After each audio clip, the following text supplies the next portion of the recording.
मायावती आपसे शुरुआत करूंगा। वो सारे चिन्ह, वो सारे साक्ष्य वो मिल गए जो इस बात की पुष्टि करते हैं कि वहां हिंदू मंदिर था और बड़ा आकार का मंदिर था। ऐसा ने अपनी रिपोर्ट में लिखा कि लार्ज हिंदू टेंपल। वहां कृष्ण की खंडित मूर्ति है, वहां हनुमान जी महाराज की मूर्ति है, वहां हिंदू प्रतीक चिन्ह है, शंख चक्र गदा पद्म दीवारों पर उत्कीर्ण है, वहां मंत्र लिखे हैं, वहां मुक्ति मंडप है, बहुत सारी चीजें। और 30-32 तो शिलालेख मिले, कन्नड़ में, तेलुगु में, देवनागरी में, संस्कृत में, और एक अरबी में भी मिला, जिसमें ये पूरी व्याख्या है, इतिहास सिजरा दिया हुआ है कि भाई कैसे कैसे औरंगजेब के समय में तो इसको तोड़ ताड़ के व्यवस्थित किया गया। अयोध्या में एक बड़ी लड़ाई हुई और उसके बाद देश ने रामलला के दर्शन किए 22 जनवरी को। वो पूरी बात दोहराने की जरूरत नहीं। अब वो उधर भगवान रामलला विराजे और इधर काशी में रिपोर्ट आ गई। जी यतिमा, अब आगे क्या क्या स्थिति बन रही है? देखिए अमिताभ जी, ये तो तय है कि बहुत जल्दी काशी विश्वनाथ का सच सबके सामने आने वाला है। और काफी सच एएसआई की जो सर्वे की रिपोर्ट है, भले ही ये लोग चैलेंज करें, वो इनका अधिकार है, ये चैलेंज होगा 100% कोर्ट में। लेकिन एएसआई के सर्वे के बाद वजूखाना, और वजूखाने के बाद जो चिल्ला चिल्ला कर जिस आकृति को, जिसको हम तो कहते हैं कि हमारे आदि विश्वेश्वर यहाँ विराजमान है, लेकिन दूसरा पक्ष कहता है कि ये फव्वारा है, तो ये स्पष्ट होने वाला है। सच बहुत दूर नहीं है, सच सबके सामने आ जाएगा। लेकिन इससे भी अलग एक अमिताभ जी एक बात और है, भाईचारे का जो पाठ इतने वर्षों से हमें पढ़ाया जाता रहा, अब वो पाठ की जो दीवारें हैं वो दरक जाएंगी। और अब जो भारत आगे चलेगा वो सत्य के आधार पर आगे चलेगा। क्योंकि अब मुझे ऐसा लगता है, मेरा अपना मन ये कहता है कि अब मुसलमान युवा वर्ग, जिसको बहुत लंबे समय तक झूठ बताया गया, वो भी इनसे ये पूछेगा कि आखिर आप लोगों ने किया क्या। और अगर ये सत्य था और हमारे पूर्वज ये सत्य जानते थे, तो आपने इसको सहज स्वीकार करके हिंदू पक्षकारों को दे क्यों नहीं दिया। मुझे लगता है कि एक बड़ा सवाल बन के उभरेगा और ये प्रश्न बार बार किया जाएगा कि आप सत्य जानते थे, आप सत्य छुपाते रहे, झूठ बोलते रहे, और आपने एक दीवार हम लोगों के बीच में खड़ी कर दी। जी मुफ्ती साहब, मैं मसाजिद कमेटी इंतजामिया, मसाजिद कमेटी के पदाधिकारियों को सुन रहा था। उन लोगों ने कहा कि भाई हम नहीं मानते एएसआई की रिपोर्ट, और एएसआई कौन होती है, और 92 का वर्शिप एक्ट है, आदि आदि। वर्शिप एक्ट का मसला तो यहाँ इसलिए नहीं आता क्योंकि वर्शिप एक्ट की लड़ाई लड़ने के बाद ही सुप्रीम कोर्ट से सर्वे ओके हुआ था, इसलिए वो केस तो खत्म ही हो गया, तभी तो सर्वे हुआ। अगर वो बात तभी मान ली होती, सर्वे नहीं होता। अब इस सर्वे के रिपोर्ट सार्वजनिक हो जाने के बाद मुफ्ती साहब आगे क्या क्या दिख रहा है आपको?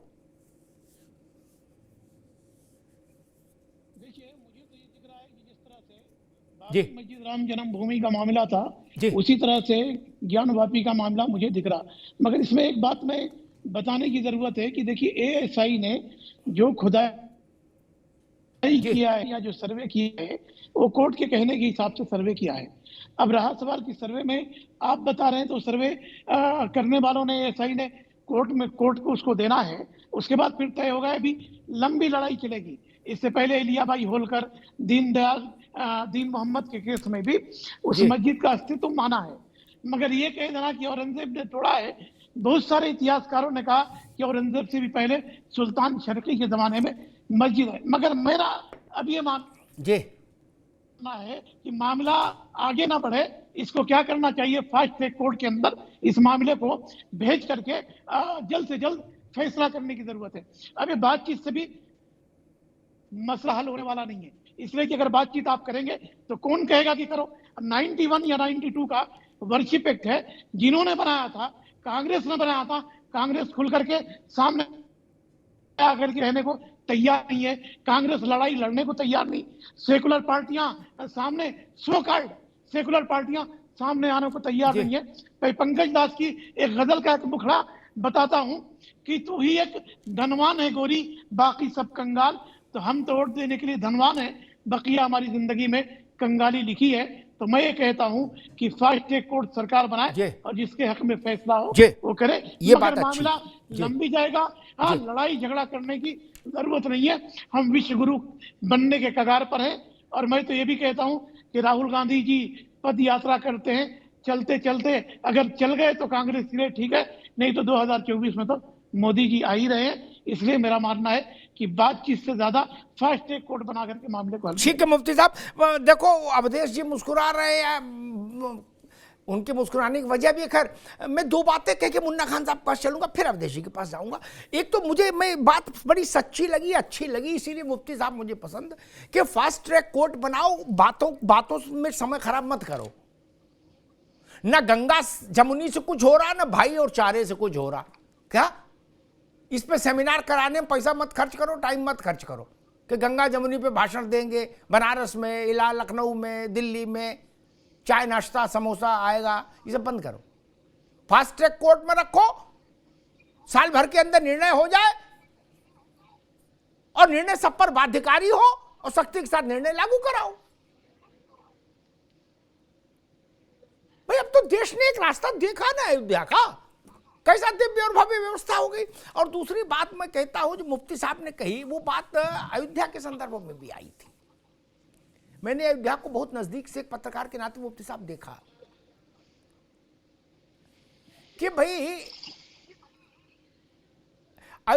कुछ इतिहासकारों ने मसला उठाया कि अयोध्या का मंदिर बाबर ने नहीं, औरंगजेब के समय में तोड़ा गया।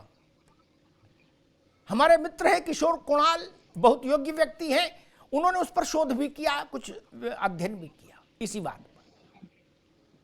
मैं कहता हूं खिलजी ने तोड़ा, ऐबक ने तोड़ा, कुतुबुद्दीन ने तोड़ा, बाबर ने तोड़ा, बाबर के चाचा ने तोड़ा, बाबर के नाती ने तोड़ा, इसमें क्या फर्क पड़ता है? ऐसा तो किसी ने नहीं कहा कि राम जी और बाबर एक साथ पैदा हुए थे, ऐसा किसी ने बोला नहीं। महादेव और बाबर और खिलजी एक साथ ही स्कूल में जाते थे, ऐसा कोई बोल रहा नहीं ना। अरे जिसने भी तोड़ा भाई, काशी में महादेव से पहले कोई है क्या?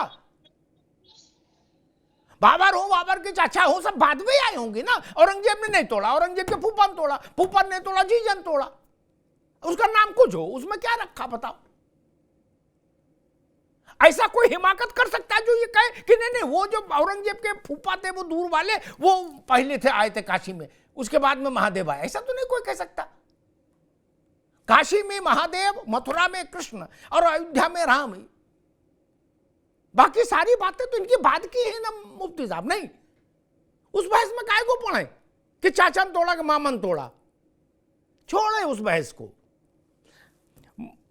मुन्ना खान साहब जी, एक बात मुझे याद आ रही है, वो कह दूं, बड़ी आनंद की बात है। अवधेश जी आप भी सुन लो, और बाकी देश को तो आनंद आएगा ही। ऐसी बात सुनी नहीं होगी। जब अयोध्या में प्राण प्रतिष्ठा होने जा रही, यतीमा, जब अयोध्या में प्राण प्रतिष्ठा का मुहूर्त निकला तो कुछ लोगों ने कहा कि समय गलत है, इसके बाद देश में बड़े हिचकोले आएंगे, झटके लगेंगे, तूफानी बवंडर। हमको लगा ये कह रहे हैं प्राकृतिक, उनके लिए वास्तव में समय गलत था प्राण प्रतिष्ठा का, मैं समझ गया। अभी तो प्राण प्रतिष्ठा हुए हफ्ता भर नहीं बीता मुफ्ती साहब, क्या क्या नहीं हो गया, क्या क्या नहीं हो गया। ममता जी अलग, सिलीगुड़ी में राहुल गांधी की यात्रा को परमिशन नहीं दी, अरविंद केजरीवाल ने पंजाब में लिख दिया नो एंट्री, उत्तर प्रदेश में अखिलेश यादव कह रहे कि कांग्रेस को समझ ही नहीं है गठबंधन कर चलाने की। नीतीश जी ने तो गठबंधन ही छोड़ दिया, जो गठबंधन के जन्मदाता थे। और उसी समय ये एएसआई की रिपोर्ट आ गई विश्वेश्वर महादेव पर। अब मैं समझ रहा वो लोग कौन सा पत्र देख के आए थे, वो ठीक कह रहे थे कि भूकंप के जैसे झटके आएंगे, ये टाइम ठीक नहीं है। अभी तो हफ्ता नहीं बीता, रामलला क्या क्या चमत्कार कर रहे हैं बताओ। अभी बैठे हुए आरती पूजन राग भोग हुए हफ्ता नहीं बीता, और हमको लग रहा हफ्ता होने से पहले बिहार में सरकार बदल जाएगी, यानी क्या क्या स्थिति बनेगी। खैर मुन्ना खान साहब जी, अब गंगा जमुना का तकाजा क्या है, भाईचारे का तकाजा क्या है, कि गंगा क्या कह रही हो, जमुना क्या कह रही, क्या होना चाहिए काशी में। रिपोर्ट आ गई, इसी रिपोर्ट को आधार बना के अयोध्या का विषय आगे बढ़ाता हाई कोर्ट से सुप्रीम कोर्ट कि जमीन के नीचे क्या है। और जब अयोध्या का सर्वे हुआ था तब तकनीक बहुत सीमित थी, अब तकनीक तो बहुत आगे है।